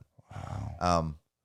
So yeah, I joke now, but I'm actually serious. I have two plots for sale because my mother decided she's gonna be cremated, which I will be too. Yeah, love that. So I will, really be serious and focus on like selling that to raise money to donate. Put it on eBay, man. Yeah, I it's just a lot to unpack, and I'm busy, but I get that. But yeah, so I've been in these treatment centers. I've lost count of outpatients and detoxes. My mother's bought me a plot. People have begun to take life insurance policies out on me. I've been medevaced to 4 different hospitals in 4 different states from 4 different overdoses. Wow. My mother has sold 3 homes to financially pay for me to go to 2 different treatment centers. And I can't understand how I had gotten here, right? Like I had the goals, I had the dreams, I had the ambitions, and in retrospect, looking back, it's really easy to understand how I got in there because I got here by being there with a closed mind and a closed heart, comparing out, proving a point why I didn't belong, possessing that job that consisted of knowing everything, refusing to conform. When was the last time you hit rock bottom? And I'm sure that question is Yeah, asked see, and all that's the the time. thing with my story. There's just so many like fucking peaks and valleys because But there has to be something that obviously things changed. From there, I decided that I'm gonna write a book. Right, I have no high school diploma. I have no GED. I got my GED while I was incarcerated in the penitentiary after my first book was published. And not like a self-published, you have some money, you get someone to write your book for you. Yes. Like I legit wrote a fucking book. And I wrote it in 12 chapters, pen to paper. I got to backtrack. Wow. While being on Viva La Bam, living in Bam's house, Bam was always really fascinated with my drug stories. Wow. The places they landed me in and the people they surrounded me with. Super fascinated. As a matter of fact, my very first tattoo ever I got while living at Bam's house, and it's right here on my right where my belt was, and it says "No more fucking heroin." Because he thought, and I didn't disagree, that if I was ever going to relapse again, and maybe I looked at that tattoo in the mirror and would think twice. Tattoos do not solve addiction. No, they don't. But they don't. It's a clear reminder, though. Yeah, and he meant well. Yes, of course. So this was the very first No more tattoo I fucking ever hair. got. I was like fucking 20 years old, maybe. Well, that's the first tattoo. Number one, very first tattoo. That's just gangster, dude. Yeah, right. I mean, it worked. I'm not gonna say it worked, but now it does. Totally. Why was he so home? Why was he so fascinated? Oh, because like they're just fucking insane stories. Yeah. Like me scooting down the fucking That's fucking alley in crazy. the projects in the snowstorm in a blizzard because both my ankles are broken, like into some weird little fucking cut in the alley buying a whole bunch. The list goes on. Like that's just I just thought of that real quick, but it goes on. Yes, of course. As a matter of fact, like some of the insane stories that you could find, and this is a shameless plug, but I was the first ever to write an addiction graphic novel. Wow. The Chronicles of Brandon Novak, and it's the artist is an amazing artist out of Germany, and we took those insane stories and put them add them in a book because they didn't really fit with the storyline, and we have so many of these insane stories. But we made a graphic novel, which is it's just like a comic, like the Chronicles of Brandon Novak. Right. Is this it right here? Yeah. So there's like an intro video that you can play for it. Here we go. Let's see. Pull up the video. Oh my god, those are fucking great graphics. Who did that? This artist out of Germany. All right, let's see it. Yeah, probably right there. Something like that. 2017? When'd you write it? No, it's not 17. Maybe, no, it hasn't been out for 3 years. Here you go. Just hit that one right there.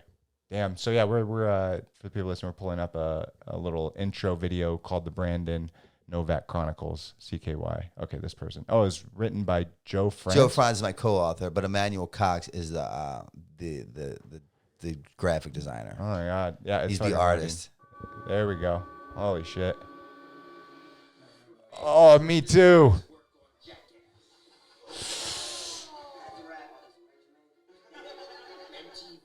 Viva La Bam.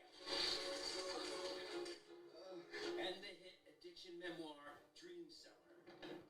We present the new best-selling graphic novel, The Brandon Novak Chronicles. Wow, this is amazing. True illustrated Brandon Novak addiction tales. We proudly introduce our feature story. It's a fashion statement. CKY fans remember the legendary footage. Wow. I made Joan Rivers' list of worst dressed for the VMAs there. That's the VMAs. Wait. You literally, so we're watching right now. He's got a keyboard and some tape and fully naked. I was up doing cocaine all night and didn't want to leave the hotel room. Bam, kicked the door in and ripped the computer off the wall and taped it to me. And that's what I walked the red carpet with. And you weren't embarrassed or nothing? Fuck no, man. I came from Baltimore. Fucking letting men blow me for heroin. Good point. So again, Appreciate it. What did people say? I made Joan Rivers' list of worst dressed. I got all this fucking press. Yes, it was beautiful. Yeah, point proven. When you look back at this right now, right? You're looking at all this, seeing shit, shooting up, all of that, right? Does it? That's me as a kid. We came to Tony Hawk's house, and I remember the story. Like Tony Hawk had a cat that always shit in the bathtub, so with That's a good Bucky. cat. And it was just all these like fucking, but just funny, crazy, insane stories. Are you I fell through a floor of a shooting gallery and had to like shoot up in a basement that was filled with rats swimming around. Wait, seriously? So it's all those stories. They're all real stories. Oh my gosh! Check it out, the Brandon Novak Chronicles, illustrated by Emmanuel Coach. Cox. Right? Yeah. Wow. But I forget what took me into talking about. But that was the first one ever done on it drug had never addiction. been done. Never a graphic novel had never been done. So I was really proud of that. What gave you the idea to do that? We just came up with it. We had these great stories. Oh, that's so how I got into writing the book, right? Yeah. Bam was just always fascinated with these insane stories, and there's tons of them. And so we'd finish filming like a Viva La Bam episode, and we'd go into town, and the cast and the crew, and you'd be fucking in a bar, like a table of 40, and he'd be like, "Yo, tell this story, tell that story." And when I would tell these stories, you could literally hear a pin drop, like it captivated everyone's attention. So a couple days into this, he said, "You know what?" Because at this point, I was allowed to like live at his house and be on the show, cameos, and just stay off the shit. Yeah. And he said, "No, the rules of the contract have now changed. You're going to write a book." He said, "You are going to write a book." And he said, "The moment that I don't see you with a pen and a notebook in your hand, you're going back to Baltimore." He said, "You don't have to fucking be writing it. But at the moment that I don't see you with a pen and a notebook in your hand, I swear to God, you're going back to Baltimore." Wow. So now at this point, I've been in the shows, I've been on the movies. Like the last thing I want to do is go back to Baltimore and like bum to sleep on someone's couch, because in my mind and other people's minds, I'm the fucking man. Yes. Right. Yes. Yes. And I like really. So I'm like, fuck it, I'll write a book, and I go to Barnes and Nobles, and I get this book at the time that I loved autobiographies. I love addiction memoirs, and I get this book, A Million Little Pieces, that was written by James Frey, and I get this book and I read it as a brilliant book. And so I kind of create the outline from that book. And I'm like, all right, 12 chapters. So I write 12 chapters, I write a pen and paper. And about a year and a half later, I give it to Bam. And I'm like, yo, I think I'm done. Oh my God. He reads like, holy fuck, you are. So he gets me my co-author, which is Joe Franz, who's made all the CKY movies and has worked with us for years. And he's a really smart guy. He was like a professor. So he's got like letters in front and behind his name. And he takes my 12 chapters, turns it into 23 chapters. Oh my gosh. Now, Bam's manager finds us a literary agent, because you just can't acquire a literary agent. Like you have to have something or be somebody. Yes. I don't have shit. And I have something, but I'm nobody. So no one's going to listen. So Bam makes his manager get us a literary agent. The literary agent takes our manuscript. He shops it around. We get a lot of no's and a few yeses, and ultimately we land with Kensington Press, Citadel Publishers in New York. The book becomes insanely successful. Oh my God. Insanely. That's how I ended up writing a book. I had no fucking desire to write a book. Fucking Bam, man. He has been like a beacon for you. Yeah. Which is a really shame, because right now he's dealing with his demons. Yeah. That's crazy, man. I mean, but the really disease is. of addiction does not discriminate. No, it does not. From It Yale doesn't. or jail, White House or the outhouse, the results are all the same. When you're going through all of that, right, and you have someone like Bam, would you consider Bam that person? Remember, I said like 3 people in your life will reach out and help you get to the next level. Yeah, he was definitely one of them. I credit him to saving my life and getting. If I were to have stayed in Baltimore, there'd be no question that I'd be in that plot that my mother bought me. Yeah, no question. Yeah. But it's really sad and it's really unfortunate, because he's found himself in a bad way at this current moment in time, and I've attempted to help him, and I would always still do it. But I think that there's a lot of there's some deep-seated issues, and there's some animosity, rightfully so, on his end, because and I know, because I once was where he is, and when you go from being the guy that had everything and your best friend was the guy that like, at least I'll never be Novak. Yeah. To then kind of the roles being reversed. Yeah. That really fucking sucks. It's weird. You know, like Fucking. that's a tough pill to swallow. Yeah. And that can create a lot of animosity for a lot of different reasons. Yeah. And I understand that. And I've chose to come from a position of understanding as opposed to being understood. I get that. Because I know what it's like to walk in his shoes. And but right now, currently, I've had to create a gap between him and I. Okay. Because like, if he wants help, I'm not the person he's going to call for it. And I have to create these boundaries because I refuse to accept particular behaviors that I know are not conducive to someone's life in a good way. Do you think that he put up with a lot of your stuff, right? Is it different? You're in a different place. Well, it is and it isn't. You know, when we say he put up with a lot of my stuff, the difference was like I'd fuck up. There'd be repercussions to my actions. I'd be kicked out of his house. I'd have to go back to Baltimore. I'd have to like, there would come a point in time where I'd ultimately want to do better. And I'd be like, dude, if you just give me one more chance, like I won't do it again. That hasn't happened in role reversal. You know what I mean? Like he fucks up and then it's never like, fuck, I'm so sorry. I should never have done that. Just give me, you know, like there's been no repercussions from his actions until now, which, you know, like it's everything I'm saying is it's public for the most part. But, you know, obviously he's not allowed in Jackass 4 and that's really, that's crazy. You know, so now like there's some like starting to become some repercussions from his actions, but you know, the issues haven't been addressed, and you have to face them head on, right? Yeah. You know, and I the thing is I'm married to my narrative because it worked for me. Yeah. But my way that's the thing. There's not a universal answer that will fix the problem. Of course. The disease of addiction is not a black and white one size fits all. Yeah. What works for me may not work for you or him. I've seen it happen. You know, there's like different kinds of sobriety. There's now like this California sober, which is like herb and alcohol, which is great. If that works for you and it gives you that life that you believe is worth living for, fuck yeah. It's fucking weird. For me, I know from my experience, like, you know, so like there's not, my way isn't the right way. My way is my way that worked for me. And that's what I know. What about like mushrooms or DMT? For me, no. I mean, dude, to eat, all I've learned is that all that I can control on this earth is me, my thinking, my attitude, my behavior. And the sooner I learn and accept that, the easier it is for me to navigate through this world. Because when I believe that I can change people, places, or things, I've now created these expectations. And all expectations are unfulfilled resentments. And what I've learned in my program, the 12 steps that I attend and have experienced, is that resentments are our number one offender that will cause us to drink and to drug. Do you think California sober is bullshit? No, I don't think it's bullshit. I think that it probably works for some people. Yeah.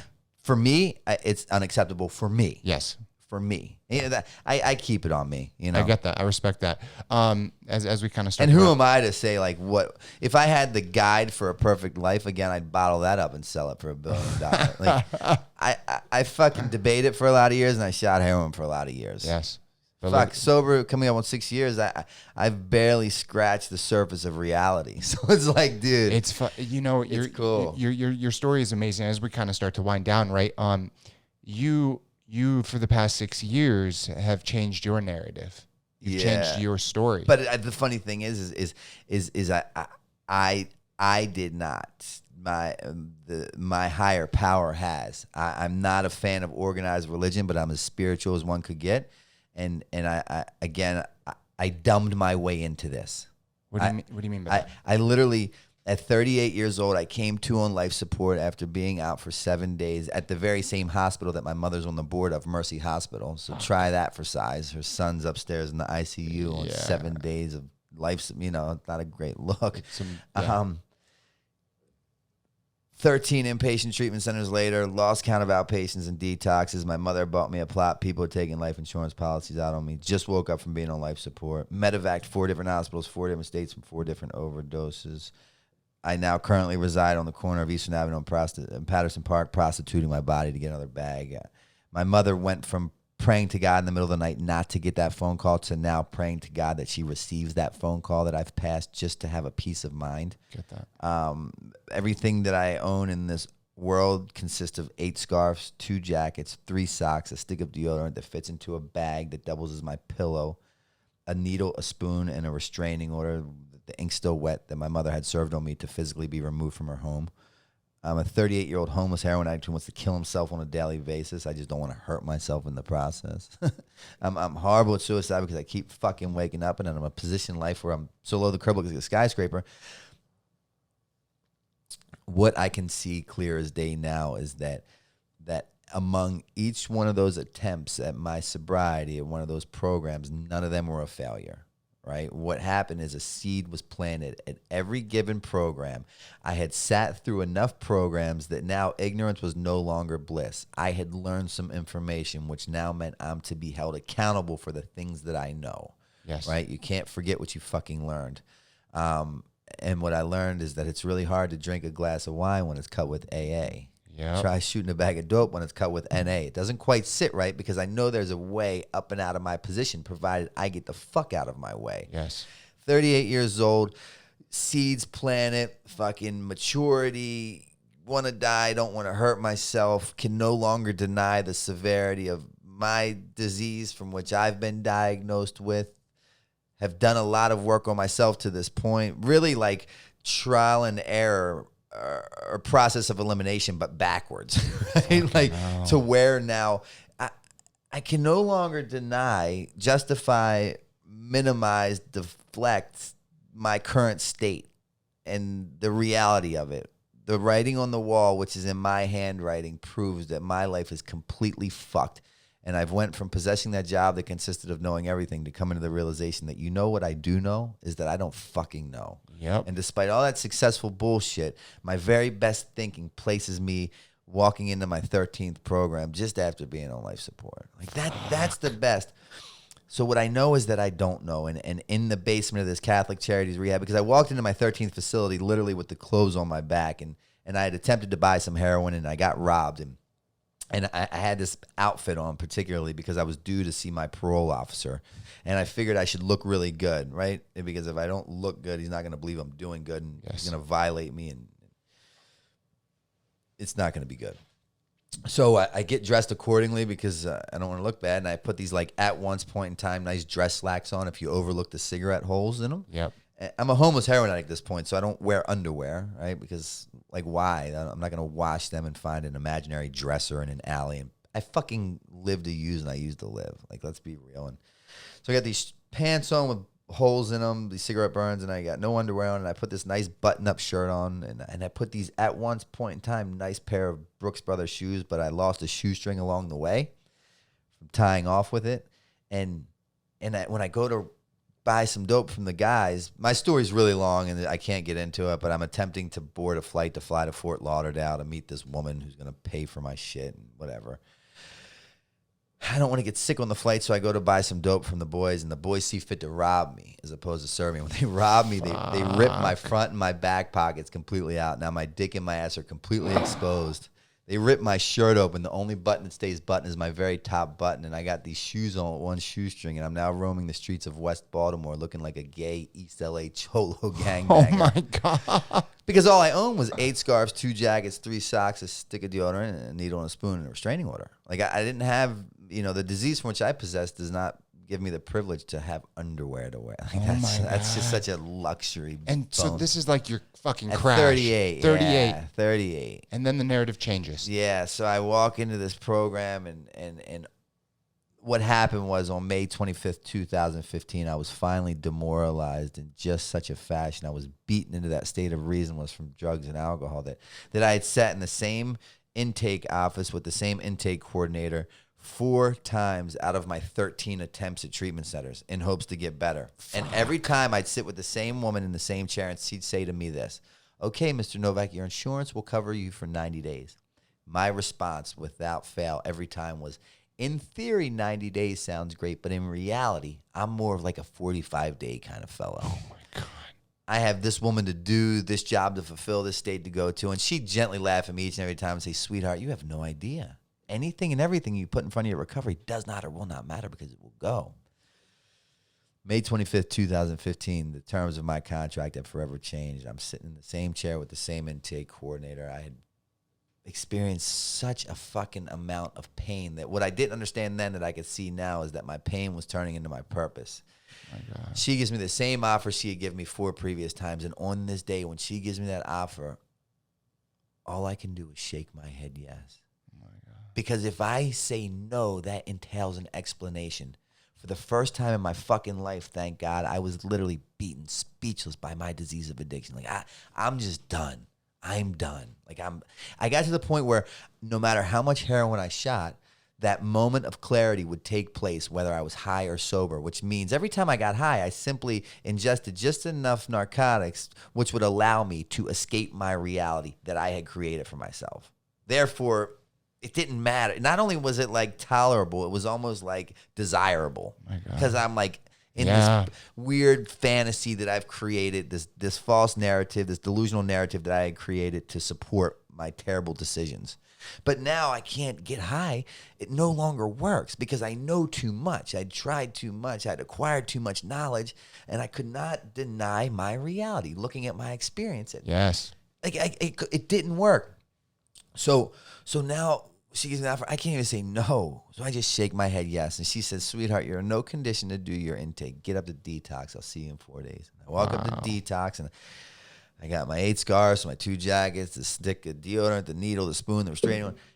And I got the gay East LA Cholo outfit on because I have nothing to wear. And I get up there, and there's this 19-year-old kid working. He said, Mr. Novak, you're back. And I said, aren't you a fucking genius? He said, Mr. Novak, I regret to inform you, but your clothes are not rehab-oriented. Wait, your clothes aren't rehab-oriented. You need some underwear. You need, because my dick and my ass are still hanging out. Like, I have nothing. Literally hanging out. Literally, yeah. Like, so when they robbed me, they ripped, it'd be like this, and you just rip these straight out. So I don't have underwear on, and they rip my back pockets because they're running my pockets to get any money. So it's just fucking everything. And the shirt, they ripped my shirt open, and for some reason the top, button. And I got these shoes on, one shoestring. Yeah, like that's, and people think that I say that in my talk is in hopes to make them smile. This is like no, this is a true story. My story, dude.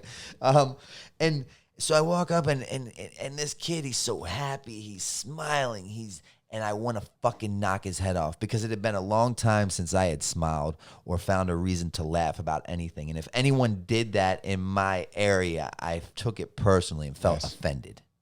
Fuck you, no. Yeah. You don't have the right to be happy. So he said, come with me downstairs to the donations room, and we're going to see if we can find you some used underwear. Used underwear. My mother's a nuclear physicist. My brother's an attorney in the White House. This is what 38 years old. First skateboarder endorsed by Gatorade, doing a commercial with Michael Jordan, touring the world with Tony Hawk, been in movies that break box office records, New York Times selling author who's written an autobiography addiction memoir. 38 years old, standing in the basement of my 13th inpatient treatment center next to a 19-year-old kid as he hands me his phone as I light the light up because the lights don't work. This rehab costs $2 to get into. The walls are sweaty, mildewy, kind of, my eyes are watering. And he's thumbing through this box looking for a pair of second, third, fifth hand used underwear, and I'm praying to God that he finds them. How the fuck did I get here? How? What I didn't understand then that I can see now is clear as day, right? Is 2 things were about to take place that were forever going to change the terms of my contract, the trajectory of my life. The very first thing that took place is at that moment I'm holding his cell phone. He's smiling. He's happy I'm there. I want to kill myself. I want to kill him. I'm homicidal. I'm suicidal. If you open up the English dictionary and add the word less to every word in it, that's how I feel about myself at that moment. Right there at that moment, I went from the realization of, what you do know is that you don't fucking know. And with that, He doesn't find me any used underwear, but he hands me a pair of size 40 women's sweatpants with no drawstring, a woman's tank top, and a pair of size 13 Jesus sandals. At that very moment, I had a direct experience, direct contact, direct meeting with the God of my understanding as a direct result of that gift of desperation. The pain had become great enough that it had turned into my purpose, but I was incapable of seeing it at the moment. Yeah. With that, he hands me the women's clothing, shoes that don't fit. I was overcome with a sense of willingness unlike anything a human being could ever produce for me. Never so excited. I ran upstairs. I got a shower. Got that Baltimore City smell off me. Put these women's clothing on and shoes that did not fit. I successfully completed that 90-day treatment center. And in that 90-day program, they taught me things like that my mentality will create my reality. Yeah. And if you change your perception, you can change your world. And that one day your defects can become your assets, meaning the very same thing that was killing me on a daily basis will be the very same thing that someone would invite me onto their podcast to share in hopes to delivering a message of promise, hope, and freedom, one that does not consist of a drink or a drug. So maybe someone will believe that they can do it too. You're gonna make me fucking cry, dude. You know, and the thing is I didn't even. This isn't anything. I dumbed my way into it. I outthought myself into this. You know, I had no other. I didn't want to be there, but I had nowhere else to be, and no one wanted me. Dude, you are the true testament of making it all the way to the top, fucking losing it, and building it back up, but on your own terms. Yeah. And what happened now, I can see as clear as day, is that my mother prayed me into recovery. The God of my understanding took me directly to AA, and AA via the 12 steps has brought me back to the God of my understanding, which allowed me to see that I am in control of nothing. I take credit for nothing. I'm merely a messenger in a much bigger picture. I got 2 more questions. Yeah. All right? Yeah. Well, first is what has the past 6 years been like? You know, you fucking hit rock bottom. 6 years. So 6 years, what happens, what that looks like, and I'll give it to you real quick, real easy. 9 months into the beginning of my sobriety, my mother, the very same one that bought me a plot, the very same woman that served me the restraining order, the very same woman that took life insurance policies out on me, the very same fucking woman that prayed for my death called me 9 months into my process of sobriety, and she said, "Brandon, I hate when you come to visit." I said, "Why?" She said, "Because I get so sad when you leave." Right? On my 2-year anniversary, I had been on parole and probation from 16 to 38. Never a free day in between. It just followed me from state to state to state. 22 months into my process of sobriety, I signed my release papers. I'm a free man that can go anywhere with anybody anytime I like. I no longer live in that self-induced prison that consists of a 4-block radius that cost me $10 to get out of one bag of heroin at a time. For my 2 years of sobriety, I flew to Paris to an Alcoholics Anonymous meeting and picked up my 2-year medallion. On my 3rd year anniversary, I bought my first home. Wow. On my 4th year anniversary, I went to Amsterdam to a 12-step meeting and picked up my 4-year medallion. Most people don't go to Amsterdam to celebrate recovery. No, but I love that. But as a direct result of that spiritual experience, I'm a free man that can go anywhere with anybody anytime I like, and I'm no longer today tempted by a drink or a drug. As a direct result of that psychic change that's taken place. On my 5th year anniversary, I bought my first ever men's recovery home. God willing, May 25th, 2021, in about a month, I'll be celebrating 6 years of continuous sobriety. And what I've learned in my journey is that, we've talked about this, that the disease of addiction is not a death sentence. No. As long as you're breathing, it's never too late. Your history does not have to dictate your future, but it can most certainly guide and direct it. Sobriety has truly given me everything drugs and alcohol ever fucking promised me. Dude. Ever. Brandon Novak, you are an amazing human being. I'm just grateful, man. And you know what's funny? The longer I stay sober, what I know is like the less I know. So I just got out of my way, and there was some mentors, 3 people in my life that believed that I could do better, achieve more, get further, and I believed that they believed in me. So I asked how, and they showed me. I didn't do this. I'm not clever enough to paint myself in this picture. Left to my own devices, I'll put this whole fucking house, your wife, your friend, this studio into a cooker and bang it in my arm. But you opened up. You allowed this all to happen. Yeah. Instead of trying to dictate it on your own, which is beautiful. We talked about this before, and I'm kind of getting off topic real quick. What's going on with Jackass 4? They're doing it, I think, but then with the with COVID, it started and production shut it down. Will you be a part of it? No, I don't think so. It's all right, man. You got a lot more things to do. Well, yeah, a lot more life to give. I love those guys. They're amazing. They're doing their thing, and it's just not where I'm at with where I'm going with things. And I who knows? respect that. We'll see. But that's just I'm just in a different place, and I'm thinking about different things. And it makes sense, man. No, it fucking makes sense. Yeah. And do you one more thing? Do you believe in aliens? I do. Absolutely. There we go. Yeah, I believe we are definitely not the only life in existence in this universe, I guess you could say. Absolutely. I'm gonna close with if anyone out there needs help and they're struggling Please. and they're in a position where they need help and they can't find it on their own, you can call me directly. Fucking hell, man. Do you hear that? 610-600-9174. Say it one more time. 610-600-9174. You can reach me directly. And remember, I'm a human being. So if I don't directly answer that call, one of my team members will, and I assure you I will end up on the phone with you. Takes a village to raise a child kind of mantra. Brandon, I appreciate you from the bottom of my heart, man. Keep on doing everything that you're doing. I thank you so much for coming on and sharing your story. Thanks for having me. Thanks for believing in me or giving a fuck enough to ask me. No, dude. Yeah, 100%, man. It's cool, man. Thank you. Thank you. Yeah. Any last words other than that? No, man. Just, the only time I had a shot at getting better is, because prior to me getting better or sobriety, to fight was to win. To fight was to survive. To fight was to make it through another day. And the only shot I had a chance of getting better is when I accepted my loss, quit fighting, and admitted my loss. It's like it's just the exact opposite. Absolutely. To lose in this game is to win. John, anything to say? So where you're at now, Yeah. in your mind frame, do you feel like how you felt that first day you got your skateboard?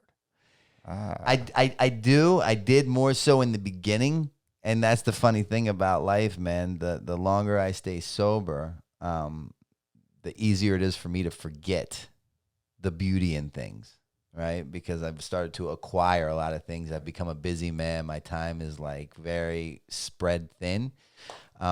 So it's funny because the world has a way of right-sizing me on a daily basis. And what that looked like for me recently is I got stranded in Monroe, Louisiana, in a very, very tough part of town, because the airport was like 2 terminals and there's known to be tornadoes, and they kicked everyone out of the airport and the hotels were all booked. And this is like a really seedy part of town. And I had to walk the streets with my bag from like 1 a.m. from when they kicked us out of the airport until 6 a.m. when I could go back in to catch my 7 a.m. flight. And I even had money to like change my conditions, but this airport was so small. Like the one person that worked at the rental car place worked as the ticket exchanger and the security guard and probably flew the plane, like that. So I couldn't rent a rental car because that was closed. I couldn't get a hotel because there were none available. I couldn't do anything, and I had to walk the streets. And it's at times like that where I'm divinely inconvenienced just long enough to like realize the blessings that are in my life that I'm like, wow, I'm really grateful. I'm really grateful to be sober, So it's my that perspective. could have been completely different if you weren't. If you would have let your mind I'd be like, how the lose fuck control. am I here? Who the fuck put me in this position? How dare? Like, fuck, no. Because you told me in treatment, if I change my perception, I can change my world. Again, I stick to the basics, dude. Fuck, man. Love it. Hey. Yeah. Hey, brother. I love Thank you you guys. so much. Thank you. Thank you. Thank you. Yeah, man. All right. Brandon Novak. That's it. We're done. Yes. Boom, motherfucker. That was awesome, man. Appreciate it. Wowzers. Thank you so much for watching the podcast. If you guys like everything that we're doing, definitely subscribe to our channel. You see my head? Hit that right there. And if you guys want to watch more amazing content on Back to Your Story, hit that bad boy right there. Have a good night, people. Peace out. Mother boop.